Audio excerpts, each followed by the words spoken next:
Hello, welcome back to my channel home made healthy delights. ఈరోజు నేను చూపించబోయేది butter milk అండి.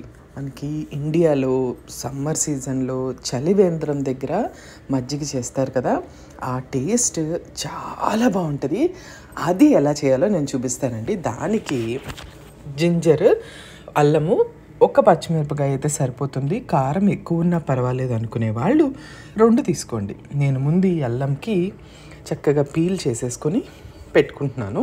ఇది తురిమేసుకుంటాను. మనకి తాగేటప్పుడు ముక్కలుగా వస్తే బాగోదు కదా, అందుకని తురిమేస్తే చక్కగా కలిసిపోతుంది. దాంతోపాటు ఈ పచ్చిమిరపకాయలు కూడా చాలా చిన్నగా, నేను చూపించే ఇంగ్రీడియంట్స్ అన్నీ మీరు ఎంత చిన్నగా కట్ చేయగలిగితే అంత చిన్నగా వాటిని కట్ చేసుకొని పక్కన పెట్టుకోవాలి. నేను ఒక్క పచ్చిమిరపకాయ తీసుకున్నానండి, ఎక్కువ కాదు, లేకపోతే మరీ కారంగా ఉంటుందేమోనని చెప్పి నేనైతే ఒకటే తీసుకుంటున్నాను. ఇప్పుడు ఈ 2 చక్కగా కట్ చేసేసి నేను పక్కన పెట్టేసుకుంటాను. పక్కన పెట్టుకున్న తర్వాత కరివేపాకు, దీన్ని కూడా ఎంత వీలైతే అంత వీలుగా, లేదు అని అనుకుంటే ఈ కరివేపాకుని మిక్సీలో పల్స్ మోడ్లో ఒక్కసారి తిప్పండి. అలా అయితే చక్కగా మొత్తం అంతా కలిసిపోతుంది.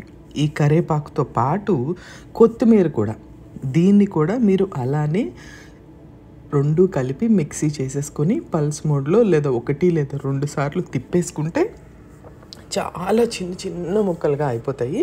దాన్ని మనం వాడుకోవచ్చు. అది బెస్ట్ చాయిస్. నేనైతే చాప్తోనే చాప్ చేసేసుకుంటున్నాను. ఇవన్నీ చేసేసుకున్న తర్వాత చక్కగా పక్కన పెట్టేసుకుంటాను. ఇప్పుడు మజ్జిగకి ఒక పెద్ద గిన్నె నిండా చేద్దామని అనుకుంటున్నానండి. గిన్నె తీసుకొని, మా ఇంట్లో చేసే పెరుగే ఇది, ఫ్రెష్ పెరుగు, 2 గరిటెలు మాత్రమే, ఎక్కువ అక్కర్లేదు. మీరు ఎంత మజ్జిగ అయితే చేసుకోవాలనుకుంటున్నారో దాన్ని బట్టి చూసుకోండి. చాలా తక్కువ పెరుగు వేయండి, ఎక్కువ వాటర్ పోయండి. అదే బాగా చలవ చేస్తుంది కూడా, అదే మంచిది.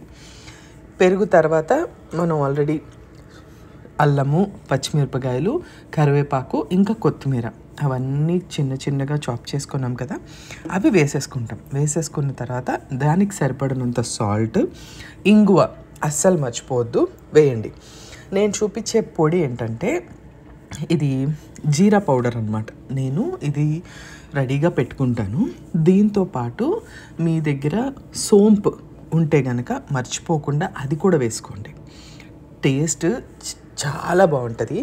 ఇవన్నీ వేసేసుకున్న తర్వాత లెమన్ జ్యూస్ 1 లేదా 2 ఫుల్ నిమ్మకాయలు. నేను ఎప్పుడు ఇలా జ్యూస్ తీసి పెట్టుకుంటానండి. నిమ్మకాయలు ఎక్కువ రోజులు ఉంటే పాడైపోతాయని నేను జ్యూస్ తీసేసి ఫ్రిడ్జ్లో లోపల పక్కన లేదా ఫ్రీజర్లో పెట్టేసుకున్నప్పుడు ఎప్పుడు కావాలంటే అప్పుడు తీసుకొని మనం వాడుకోవచ్చు. చక్కగా ఇవేంటంటే మంచిగా మొత్తం అంతా కలిసిపోయేలాగా మజ్జిగ కవ్వం ఉంటుంది కదా, దాంతో తిప్పేసుకొని ఇప్పుడు దీంట్లో వాటర్, మనకి ఎంత వాటర్ కావాలనుకుంటే అంత వాటరు. నేనైతే చాలా పల్చగానే తాగుతాము మేము, నేనైతే అలానే చేస్తాను, మా ఇంట్లో అలానే తాగుతారు. ఇప్పుడు దీనికి నేను ఫుల్గా పోసేసుకున్నానండి వాటర్. చాలా మంచిదండి. మనము బయట కొనుక్కునే డ్రింక్స్ కన్నా ఇది చేసుకోవడము చాలా ఈజీ. ఇది ఇలా తాగడం కూడా హెల్త్కి చాలా మంచిది. చాలా ఈజీగా అప్పటికప్పుడు మనం ప్రిపేర్ చేసేసుకోవచ్చు. ఇప్పుడు ఈ బటర్ మిల్క్ రెడీ అయిపోయిందండి. చాలా టేస్ట్ బాగుంటుంది. సాల్ట్ అడ్జస్ట్ చేసుకోండి, మీకు అటు ఇటుగా అయితే కనుక. చాలా మంచి డ్రింక్, సమ్మర్కి ట్రై చేయండి. ట్రై చేసి తప్పకుండా నాకు కమెంట్ సెక్షన్లో కానీ లైక్ కానీ కొట్టండి. Thank you so much for watching. Bye.